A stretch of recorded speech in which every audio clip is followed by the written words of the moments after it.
the practice. You practice and practice and practice and practice so you get a chance to finally play. And that's how you get good.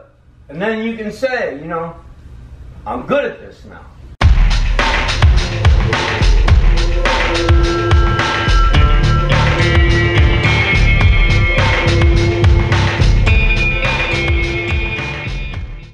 I have about 25 pages of dialogue, 75-page script or 80-page script. So it's not a huge part of it. Just the first page. Then when I go into rehearsal, and this is why I want to talk about this, is, the director goes, okay, well, the house is here, and, you come in from over there. And the first thing I say is, what time of year is it? Well, it's either spring or summer. Well, it's later in the play, so it's probably better if it's summer here. Yeah, that sounds good. Okay.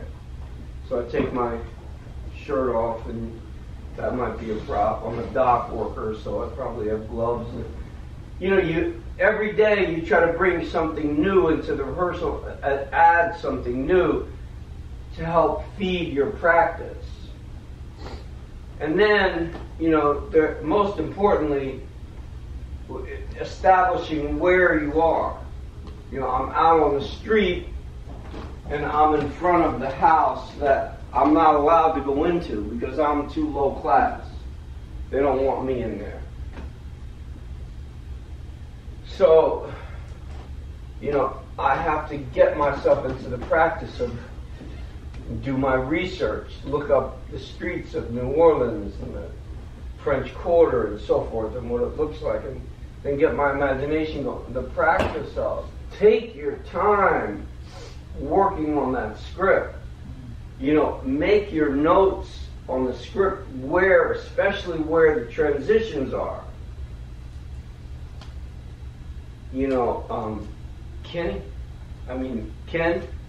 Sergeant Toole, you look good. The Army did you good. You got bare now. Then he says, what are you doing here? Transition. There's a transition there. And I have to think, what happens in that transition? What experience do I have? What am I feeling? What am I thinking about? And, it's not theory. In theory, there is no difference between practice and theory.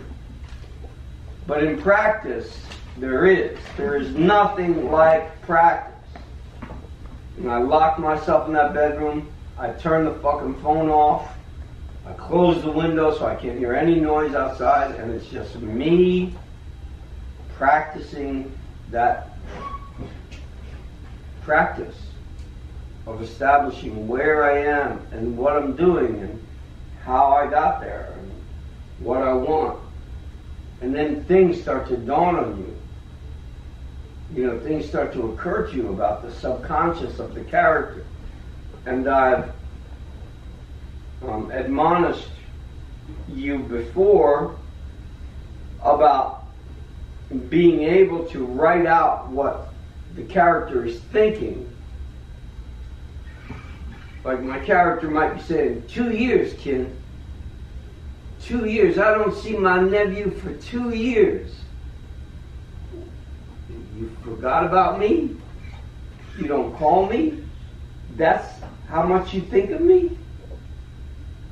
That's what I'm saying.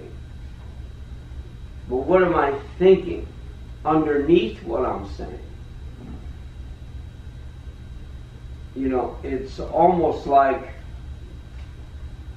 at least where I'm at now, early on, it's almost like a lover. It's almost like your child not calling you back. It's like the heartbreak is so deep. The pain goes so deep, like I've talked about those baby cows screaming for their murdered parents in the middle of the night. That kind of pain that goes way down in there that only certain people, maybe your parents or maybe your children, or maybe your lover or your husband, can really hurt you. Some people, it doesn't matter what they say. You don't give a fuck. It's a superficial relationship. It's not, they say something to you and it's like, fuck you, yeah, fuck you. This is something completely different. I'm his godfather. And so I have to analyze that pain. And your practice of acting has to involve analyzing and evaluating that circumstance to see what your character's feeling and what your character's thinking. Oh, what a tangled web we weave when we first practice to believe, right? You've got to believe in those circumstances. You've got to believe that you are in New Orleans. You've got to believe that it's springtime and it's chilly and you've been working all day on the docks. And that's hard-ass work. Hard work. All art is that we practice. Whether you're Joaquin Phoenix or, Brad Pitt, or whether you're just us guys in here, we're apprentices. I mean, there are a few great artists, Michelangelo, Beethoven, Mozart. I think that Rachmaninoff, they decided was the most brilliant of all composers, that his chord changes were the most unique and varied of even any other, even Bach and Mozart. There are people like that. They're not apprentices, they're masters. The rest of us are apprentices. And the reason that is because the real master is life.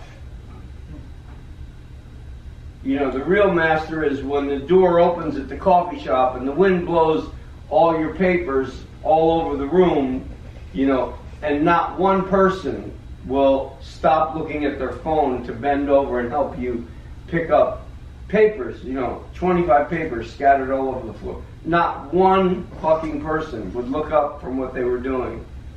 Not that I need any fucking help. I don't need their fucking help. I can pick up the papers myself.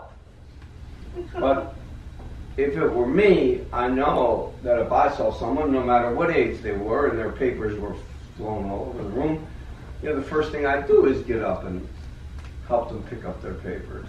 Because life is teaching us all the time. And if you want other people to be happy, practice compassion. If you want to be happy, practice compassion. The word of the day is practice. To be able to practice 5 things in life will keep your shit from ever falling apart. The first thing is gravity. That is to take what you're doing, whatever it is that you're doing, is, even if you're having fun, to do it with gravity. The second thing is to practice generosity of the soul. You may not have any money. You may not be able to afford to buy anybody a cup of coffee or lunch or dinner. But there is nothing so cheap or parsimonious about you that you can't afford to give someone a smile, that you can't afford to give someone a cheerful good morning or good afternoon. Generosity of the soul. The next thing is to be sincere. There are some people that are just insincere. They don't have a sincerity of a seriousness of purpose. And they wonder why that they have nothing in their life. They wonder why. They look around because they haven't been sincere. And so people are like mirrors. Relationships are like mirrors staring right back at you. Whatever you have put out, that's what will return to you. The next thing is to be earnest about what you do. That is to be committed,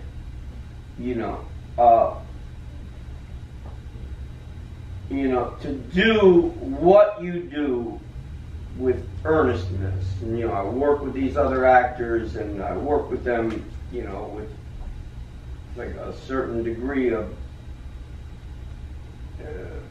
seriousness of purpose and wanting to get it right for us, for them, for the play, to serve the play, basically. I could give a fuck about the bio, that you get 500 calls about your bio. And the last thing is kindness, to practice kindness. Kindness is magic. Kindness is power. And you can never underestimate the power of kindness.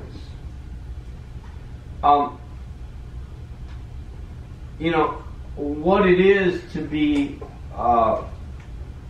in the business of one who practices philosophy is to be one who is rid of self-conceit. For it is impossible for anyone to learn what he thinks he already knows. If you think you already know acting, you're in a bad place.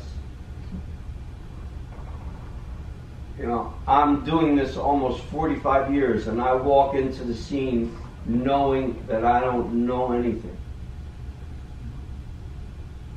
Oh yeah, I've got technique. Listen, there's no denying. Come on, you do something for 45 years, whether it's play the piano or the guitar, you have technique, you know where the chord changes are.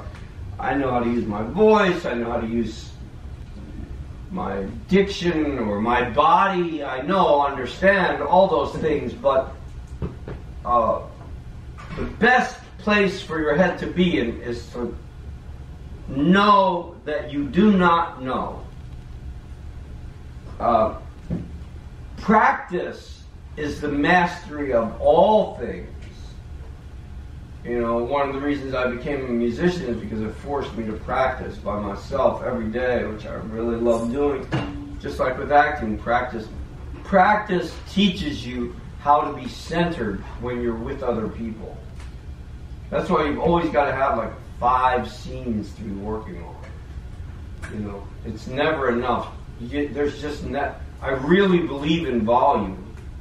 The more you do, the better you get. You don't have a scene partner for that script, well, get to the next one. You don't have a scene partner for that, you're not working on a play from 1918.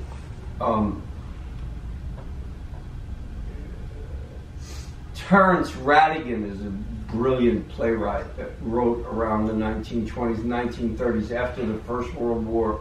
Hardly ever done British playwright. They've done a lot of his films. He's got some great plays that you could investigate. Or, as I've mentioned to you before, Shaw and Ibsen. Practice and thought, right? Forge art. Practice and thought. Forge art. The surest way and the shortest way to live with honor in this world is to be in reality what we appear to be.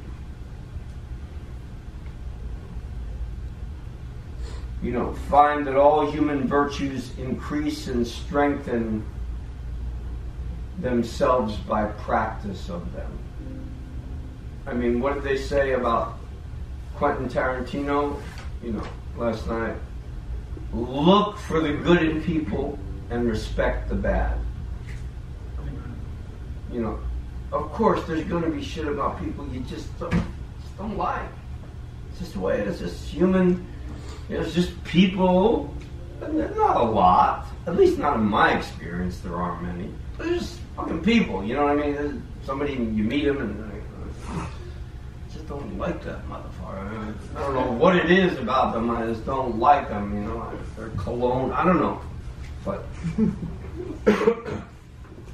if you look for the good, you're bound to find something. And if what you find you don't like, at least learn to respect it. Because you're going to have to work with all different kinds of people. You know, people that have different sexual agendas than you. People that have different politics than you. People that have different income levels than you. People that come from all different parts of, you know, that represent all different aspects of humanity. And your responsibility as an artist is to be open to that, to open your heart and open your soul to that, so that you can practice with them. You know, because doing a play, or, you know, we're trying in here, it looks as if we have the funding. It's, you know, we haven't signed yet, but we're supposed to do it soon. We have the funding to do another play in the spring. I want to do Den of Thieves, and we want to try to start a whole production company where we're doing, you know, a whole bunch of things, one right after the other. This is a great dream of mine. You know, I don't know if it's going to come true. It certainly seems like it could. I'd like that, you know, because I'd like for my actors in my acting class, what I do differently than other acting teachers is I try to create work for them. You know, some of you were in Love's Labor's Lost, and some of you will be in Den of Thieves, I hope, and some of you will be in the next thing after that, the next movie or the next play.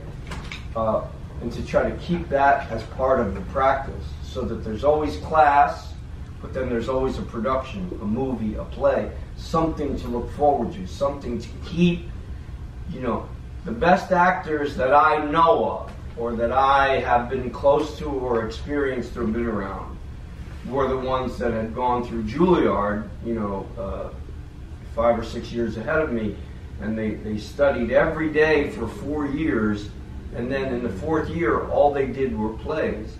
And then they traveled around the country doing those same plays. And they came, some of them went on to be great movie stars, Kevin Kline, Patti LuPone, David Schramm, and many, many others.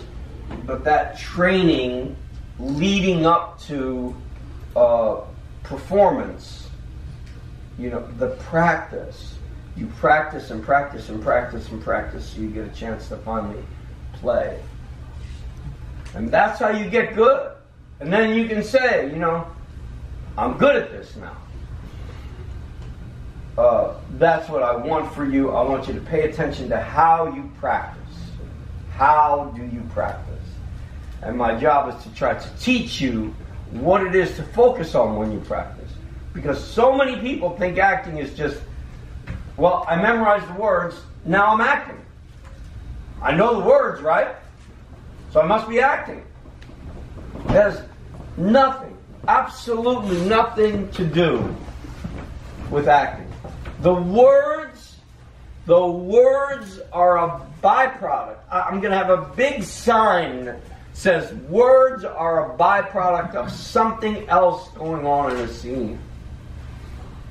You might be saying, you know, I love you, Ashley, I want to marry you, but there's something underneath that has got nothing to do with what the words say. And your job as an actor is to get into that reality.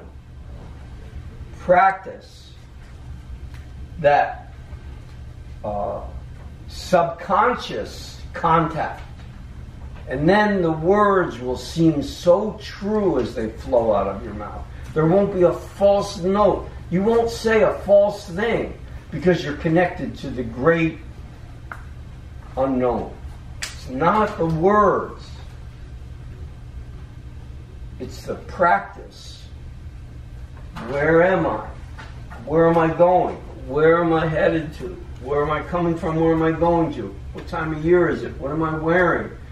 What do I want? How am I going to get it?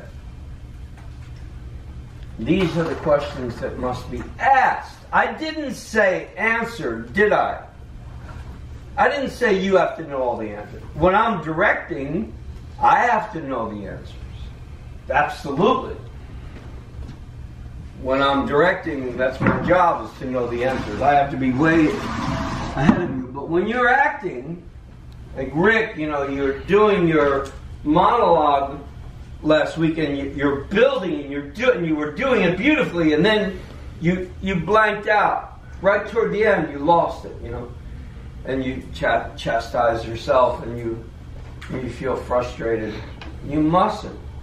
You must go, oh, that's my subconscious mind telling me I'm not connecting to something in the script there.